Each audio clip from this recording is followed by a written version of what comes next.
Y todos, en nombre del Comité Editorial de la revista Historia y Memoria, la revista del área de Historia de la Universidad Pedagógica y Tecnológica de Colombia, les damos una cordial bienvenida a la presentación del número 27 de la revista Historia y Memoria.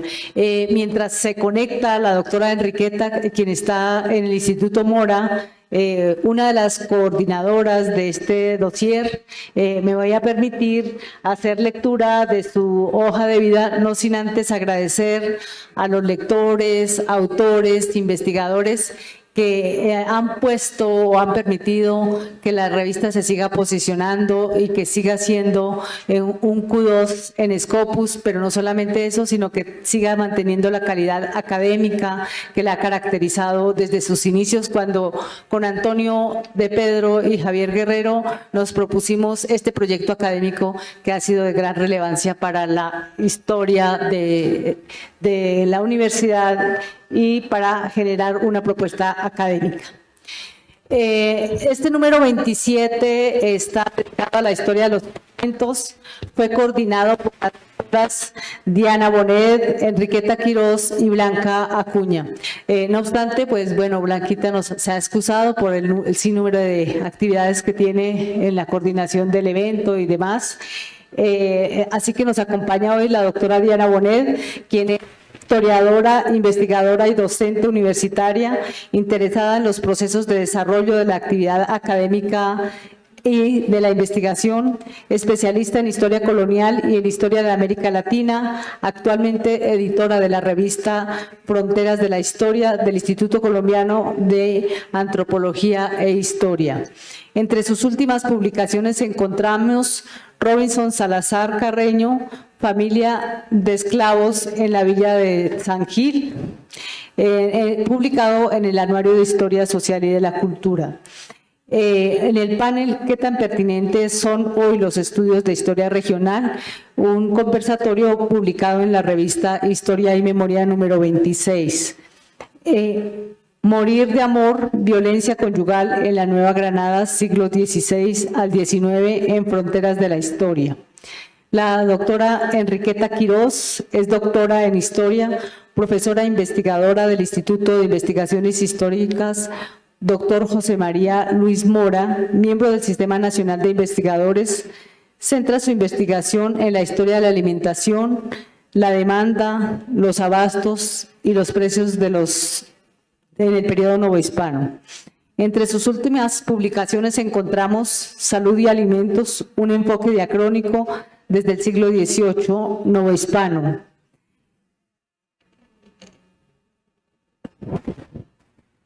Antes y después de la Revolución, el gasto doméstico en lugares de trabajadores de la Ciudad de México y economías nuevas y perspectivas de la historia económica. Y es también coautora junto con la profesora Elena Pradilla del libro El pasado del futuro alimentario, los alimentos ancestrales americanos, el Instituto Mora en 2018. Entonces, ellas han sido coordinadoras de este dossier y que esperamos que ustedes lean, que esperamos que ustedes consultan y que sigamos de esta manera generando nuevas apuestas intelectuales y de intercambio académico. Doctora Diana Bonet, tiene usted la palabra. Muchas gracias. Muy buenas tardes, noches para todos y todas. Quiero saludar a Enriqueta, que ya la veo en la pantalla. Como dijo Olga, Enriqueta nos acompaña desde el Instituto Mora. Hemos concebido con Blanca, Enriqueta y yo, la idea del dossier, que fue muy interesante porque avanza en una línea de trabajo que nos interesa mucho. Digamos, las obras que mostró Olguita ahora son reseñas que he hecho de otros autores, ¿cierto? Pero pues dentro de mis intereses actuales está el tema de la alimentación. Es un gusto también presentar el dossier. del número 27 de la revista Historia y Memoria, como parte de conmemoración de estos 50 años de la maestría de la UPTC. Y esta revista desde el 2010 ha avanzado y ha contribuido muchísimo en el estudio de la historia para América Latina y para Hispanoamérica también. ¿Sí? Está, a ver. Agradezco a Olga, a Javier Guerrero y a Blanca Acuña, que es coorganizadora del dossier. Para que Enriqueta se involucre en esta presentación, voy a hablar unos 7 u 8 minutos sobre el tema de por qué es importante de los alimentos y luego Enriqueta tendrá la palabra, particularmente sobre la pregunta: ¿qué miradas se han hecho desde la historia a las experiencias alimentarias del pasado? Posteriormente tomaré la palabra y rápidamente les comentaré a ustedes lo que es la parte central de esta presentación, que es qué contiene este dossier, que me parece importante. ¿Qué novedades hay aquí y qué aspectos quisiera destacar? Y le daré la palabra inmediatamente a Enriqueta. Ese es más o menos el orden. Enriqueta, ¿nos estás oyendo bien? No la oímos a ella. Es que ella tiene apagado el micrófono. Enriqueta, tienes apagado el micrófono. Hola, sí, ahora sí. ¿Me escuchan? Ya, te oímos. Entonces vamos a dar comienzo. ¿Ok? Tenemos media hora para la presentación de la revista. Como he dicho, entonces, este espacio tiene como objeto presentar el dossier, que tiene como centro la historia de los alimentos, particularmente bajo 3 aspectos o 3 subtítulos: la circulación de los alimentos, las prácticas alimentarias y los cambios culturales. El dossier se organizó a partir de un orden cronológico, comenzando con el estudio de los registros arqueológicos e históricos de la papa en la cordillera andina, artículo de Laura López Estupiñán. Pasamos luego a explorar en otro artículo los mecanismos del mercado interno, los procesos de circulación y las relaciones sociales entre comerciantes y cultivadores de cacao en el siglo XVIII. Este artículo ha sido escrito por Jason Andrés Bedoya.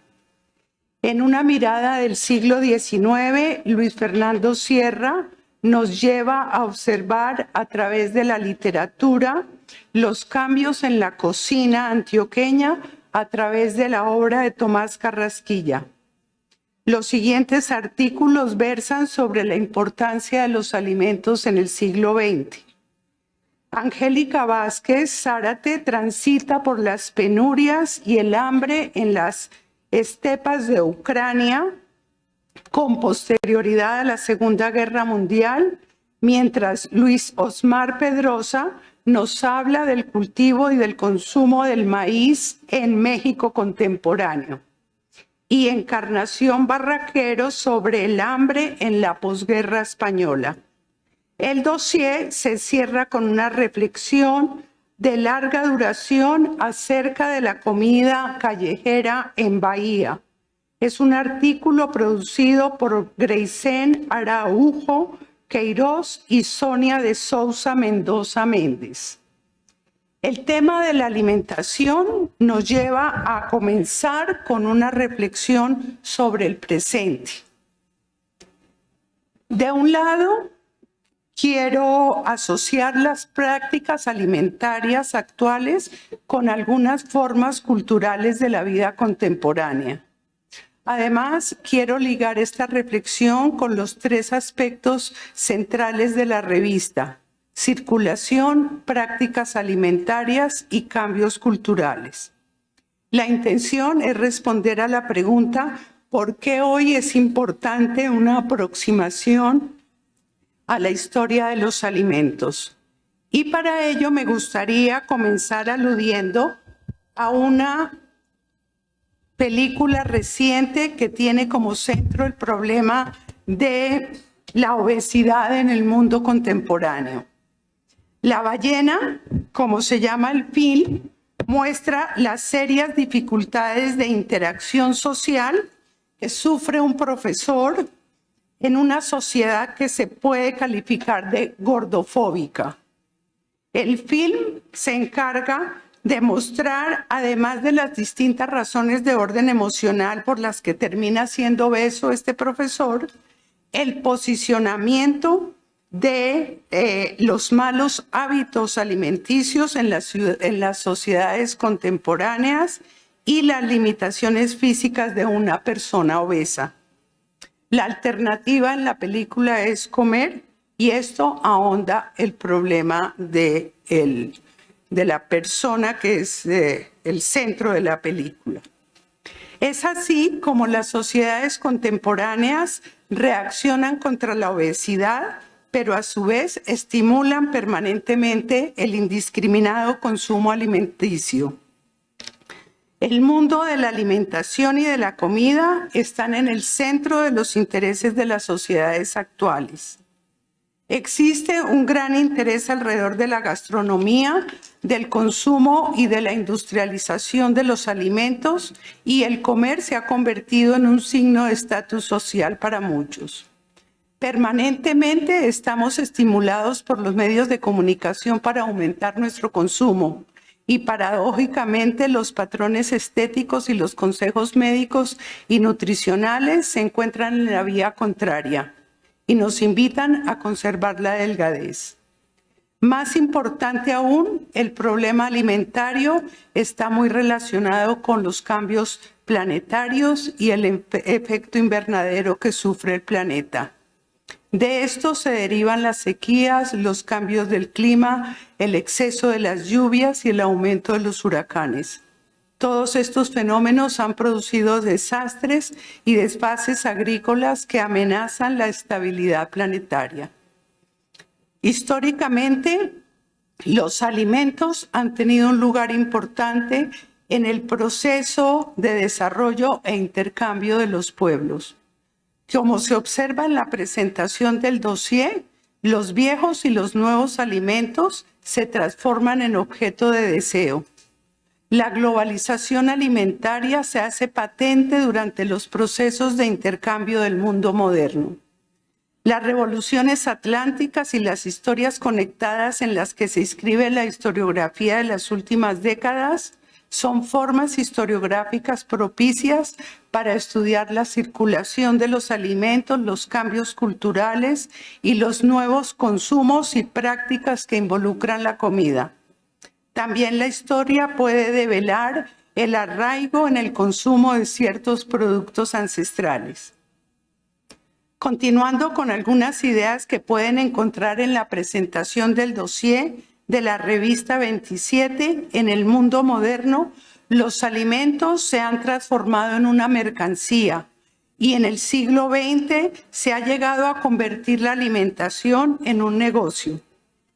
Siguiendo a Patricia Aguirre, actualmente la mayor parte de la población no come lo que alimenta, no come lo que hace bien, no come lo que desea o lo que necesita. Se come lo que se puede comprar y solo se vende lo que produce ganancias. A través de los estudios de la alimentación se pueden rastrear los movimientos de resistencia, de identificación social y cultural de las sociedades en ciertos momentos de la historia. También se pueden reconstruir la importancia del paisaje y el regreso al consumo de ciertos alimentos no modificados ni procesados industrialmente. Voy a dejar la palabra para que Enriqueta nos hable un poco sobre las miradas que se han hecho de la historia a las experiencias alimentarias del pasado. Gracias, Diana. ¿Me escuchan bien? Así que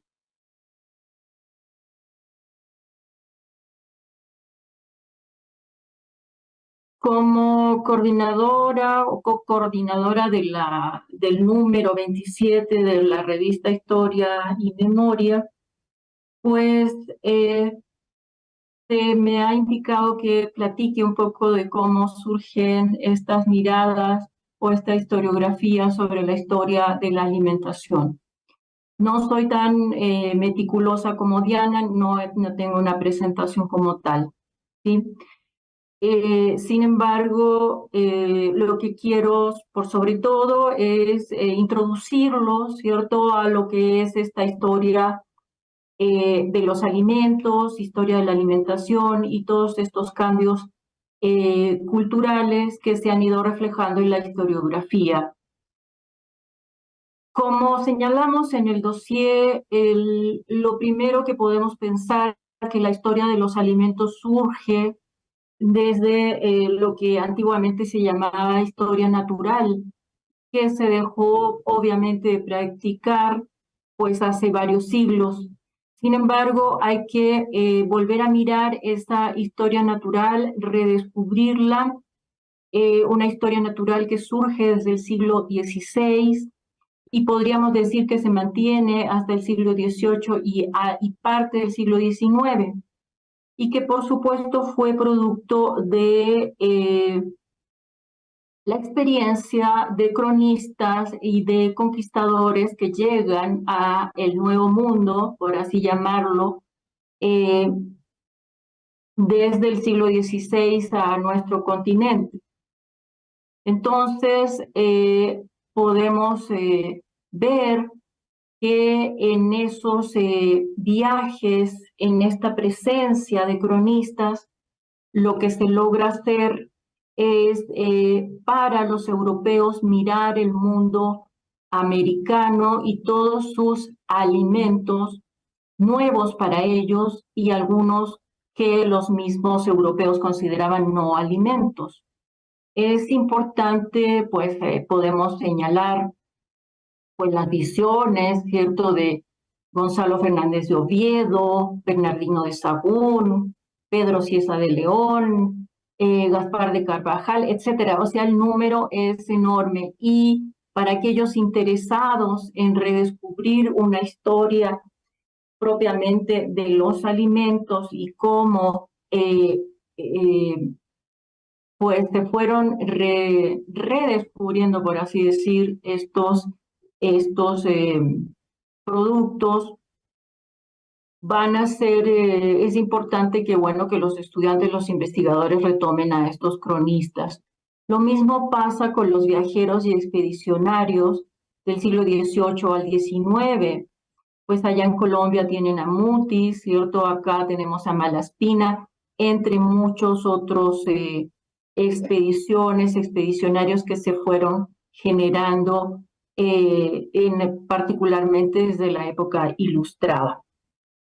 Sin embargo, si avanzamos en el tiempo, ya en el siglo XIX, la historia de los alimentos deja de ser atractiva porque entiendo o podríamos pensar que ya se conocían todos los alimentos habidos y por haber, e incluso es el momento en que ya también la historiografía en el siglo XIX se empieza a preocupar básicamente de lo que es las historias nacionales.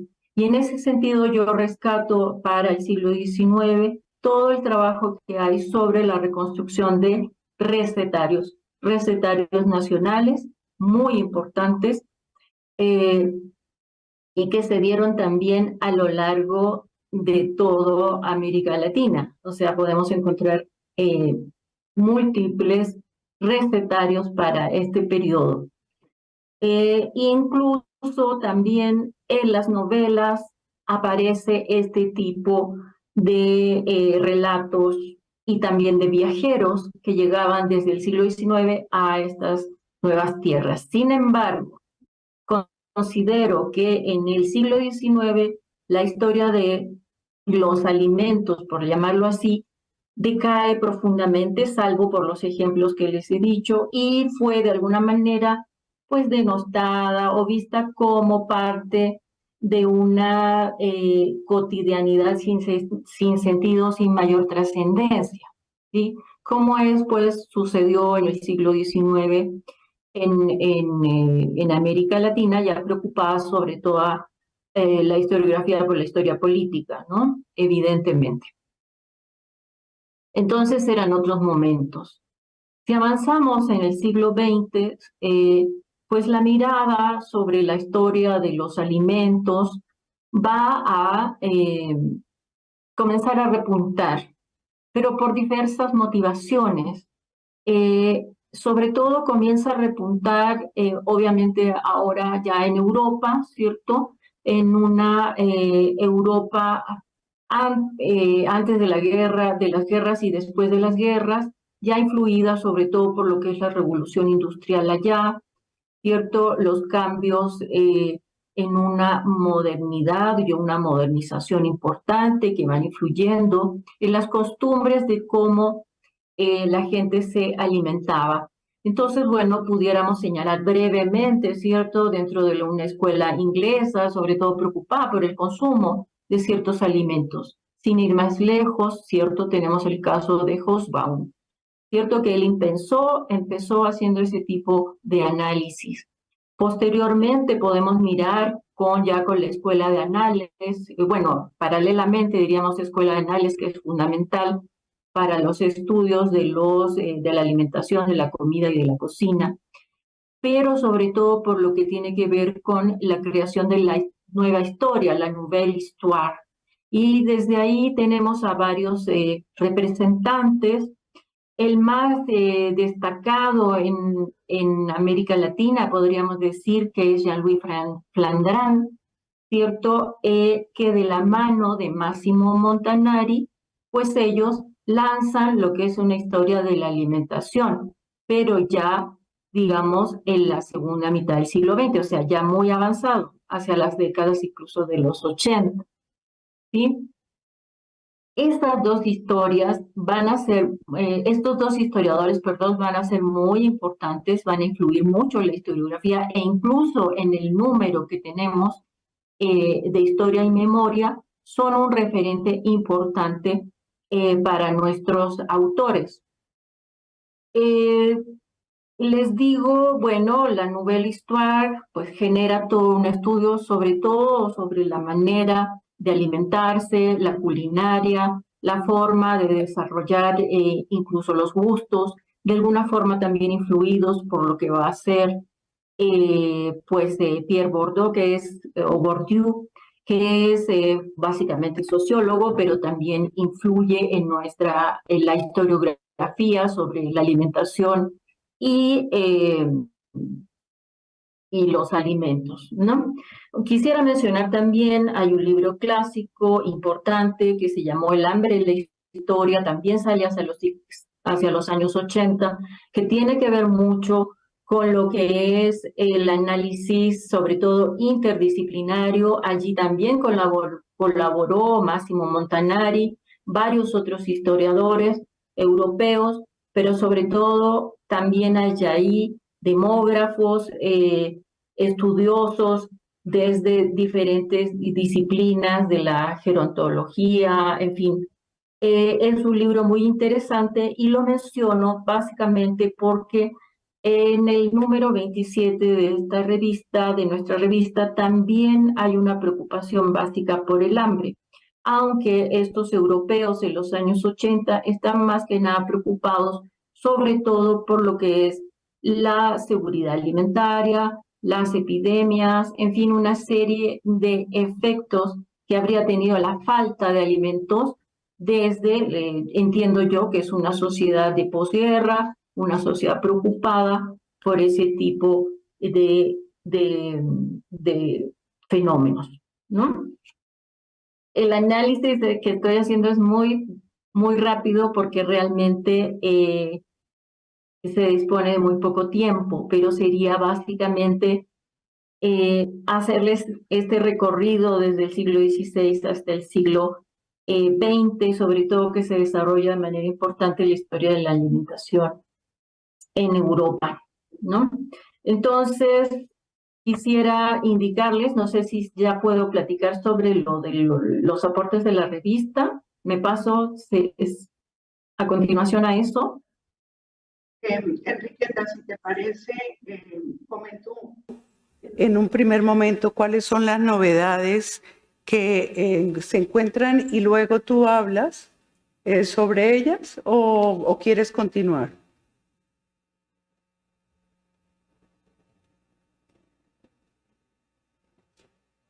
¿Se congeló la imagen? Sí, estoy escuchando, pero no sé, procedo con las contribuciones, no entiendo muy bien, perdón. Como estaba pautado, continuaría yo diciendo primero las novedades y luego tú continúas. ¿Sí? Muy bien. Me demoro 3 minuticos. De acuerdo, de acuerdo. Bueno, entonces la pregunta es qué novedades hay en estos artículos del dossier y quiero abordar la pregunta desde 3 ámbitos distintos. Las novedades temáticas, las metodológicas y el uso de las fuentes. Yo creo que todas están en todos los artículos, pero expondré la metodología en la que se basa 2 artículos, el artículo sobre el estudio etnohistórico de la papa y el estudio sobre la obra Hace tiempos de Tomás Carrasquilla, que me parece que metodológicamente tienen un abordaje muy importante. También quiero complementar esta parte metodológica con el tema referente al hambre en la posguerra española. Creo que en cuanto al artículo de la comida callejera, quiero más bien hacer una referencia a el tipo de análisis de larga duración, 2 siglos y medio, de una comida callejera como cultura, llama la autora de reexistencia. Y sobre el uso de las fuentes, quiero detenerme en el artículo que estudia los recuerdos, las tácticas de supervivencia y las memorias de las víctimas de Holodomor en Ucrania. También el artículo del cacao de Girón y el que estudia el discurso y el control del cultivo del maíz en México. Estudiar el proceso productivo ancestral de la papa desde los estudios etnohistóricos y etnobotánicos es un gran desafío metodológico. Es de destacar sobre todo la mirada comparativa que este artículo hace entre la cordillera de los Andes, pero comparando la papa en el altiplano cundiboyacense con lo que sucede en Huarochirí, en los Andes centrales. Son 2 sistemas agrícolas de pluricultivo frente al actual sistema del monocultivo industrial. El artículo sobre la obra costumbrista Hace tiempos de Tomás Carrasquilla parece develar esa imagen sobre una Antioquia plural, una Antioquia del río, de la montaña y de la ciudad. De esta manera se rompe con esa mirada homogénea acerca de los grupos subalternos antioqueños y a su vez el marcador de la diferencia en la alimentación es la preparación más que el consumo de los alimentos. Como lo dice el autor, con recursos metodológicos de la historia desde abajo y los estudios subalternos se busca develar maneras en que las personas comunes y corrientes incorporaban las ideas del cambio y de la resistencia. El enfoque micro es el recurso metodológico empleado por las investigadoras Encarnación Barranquero y Angélica Vázquez en los artículos sobre Málaga y Holodomor en Ucrania. En el caso de Málaga, España, la autora quiere mostrar cómo se llevó a cabo la posguerra y el racionamiento y el abastecimiento alimentario, y particularmente los problemas como los pensaban las autoridades locales. En Ucrania se logran identificar los cambios en la concepción de los alimentos, la dieta y el consumo, y en general la pérdida de los hábitos alimenticios. Ambos artículos emplean no solo la documentación archivística, sino también los testimonios orales. Y a diferencia de los anteriores, el artículo sobre la comida callejera, titulado Comida de Rúa como cultura de reexistencia, siglo XVIII al XXI, se sitúa en la larga duración y da el ejemplo de cómo los alimentos poseen un significado con relación a las prácticas y a las luchas sociales. Las autoras acuñan ese término, como yo había dicho, reexistencia, para referirse a dos elementos fundamentales que evoca la comida callejera en el largo tiempo: la resistencia y la preexistencia, tratándose de alimentos de origen indígena, africano y portugués. Y en cuanto a los artículos referentes al cacao en Girón y al control del maíz por parte del Estado mexicano, quisiera decir que estos alimentos han sido objeto de muchos análisis y por ello es más difícil encontrar la originalidad. Me parece que el uso de las fuentes por estos autores le dan una originalidad a estos trabajos. La producción del cacao en Girón, por ejemplo, hace uso de unas fuentes donde se puede rastrear las rutas seguidas por el cacao para convertirse en una mercancía que abastece mercados a media distancia. Y en este caso su objetivo lo consigue a través del estudio de los testamentos, de las escrituras de deudas, de los pagos adelantados y de la contrastación entre las fuentes notariales y las fiscales. En tanto que el artículo que hace referencia al discurso y al control del cultivo del maíz en México evidencia el Estado mexicano por convertir este producto en una exitosa mercancía que resignificó el consumo del grano, concediéndole los valores culturales de la ancestralidad. Ahí lo dejaría yo, Enriqueta. Gracias. Pues la revista creo que tiene varios, el dossier tiene varias virtudes que hay que destacar. En primer lugar, desde la temporalidad, desde las fuentes, como ha señalado Diana, y también diría yo a partir de los enfoques de esta nueva historia de los alimentos, pero desde América Latina en este caso, ¿sí?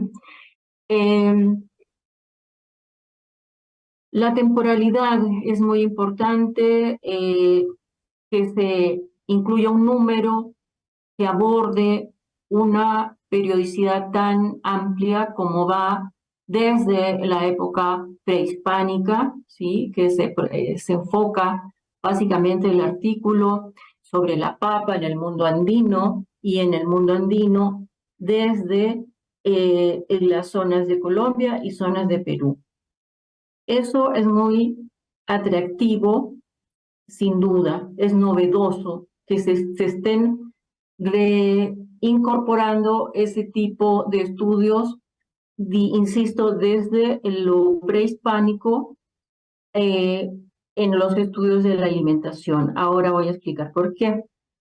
Luego de este enfoque de lo prehispánico pasamos al mundo colonial, ¿sí? Importante, con un estudio sobre el cacao en el siglo XVIII, inicios del XIX. Desde ahí, pues diremos que nos enfocamos con un artículo básicamente sobre la novela que se ha mencionado para el siglo XIX, sí, con un enfoque desde la vida cotidiana. Así también, y en cuanto a temporalidad, llegamos al siglo XX, un siglo XX enfocado desde Europa, en el caso del estudio sobre Ucrania, pero también un siglo XX enfocado en la alimentación también de la Revolución Española, ¿sí? Entonces es una mirada hacia el mundo europeo, pero a partir de las guerras, ¿sí? De lo que sería el hambre. Y en el caso de México se aborda el siglo XX posrevolucionario, ¿cierto? En que se introduce la agroindustria sobre el maíz, que es importante. Hasta llegar, y esto también es muy novedoso, un estudio que yo catalogaría casi con un enfoque exactamente como dice Diana, desde la larga duración, pero llega hasta el siglo XXI, o sea, estamos presentando también un estudio de lo que podría entrar hacia la concepción de lo que es la historia del tiempo presente. Entonces tenemos una historia de los alimentos, de una larguísima duración hasta llegar, insisto, a esta historia del tiempo presente. Nuestros autores, como ya también lo ha señalado Diana, tienen diversas metodologías. Destacaría sin duda el análisis etnobotánico que se realiza en el estudio sobre la papa, ¿sí? En que en definitiva esto es muy novedoso porque está introduciendo lo que es la interdisciplina para el análisis de la historia, ya no solo con un enfoque sobre la memoria, sino que además de restos, con análisis botánicos, en fin, que requiere pues insisto, un trabajo que se introduce pues en lo que es la ciencia dura propiamente tal y no tanto en las humanidades. Pero la autora va combinando este tipo de análisis además con lo que sería la etnohistoria, es decir, al recopilar diferentes testimonios actuales, ¿no? El siguiente estudio que se presenta, que ya se ha mencionado, sobre el cacao en la zona de Girón en el siglo XVIII, me ha parecido también muy novedoso su enfoque porque retoma un análisis de la historia económica muy manejada actualmente, que son las commodity chains, ¿cierto? Las cadenas de producción, pero además lo enlaza con el mercado interno. Eso es muy novedoso porque siempre las commodity chains se han analizado hacia esta forma de convertirse en mercancía, en este caso el cacao, pero con un enfoque siempre hacia el exterior de nuestros países o de nuestros mercados. En cambio, en este caso se hace con un enfoque hacia adentro, hacia lo que pasaba en el mundo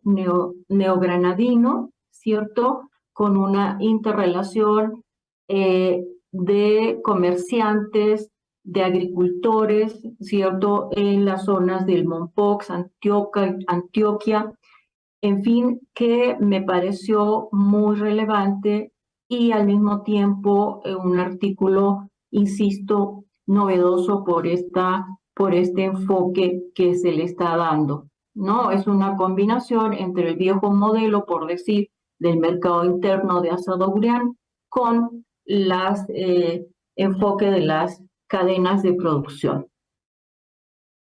Los otros estudios que se refieren a Europa, insisto, tienen que ver con una visión sobre el hambre, ¿sí? Un poco retomando de alguna manera aquel libro que mencionaba al inicio sobre el hambre en la historia, que fue coordinado por Robert Rothberg y Theodore Raff, ¿sí? Hacia los años 80, y por supuesto también retomando cierta visión de Massimo Montanari.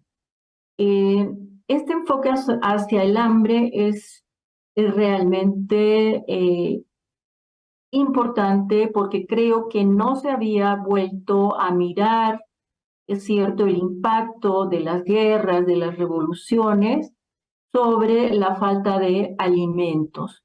Entiendo yo que también es a partir de los mismos acontecimientos que se están viviendo en Europa en este momento, entonces donde se retoma la idea ya no solamente de, pues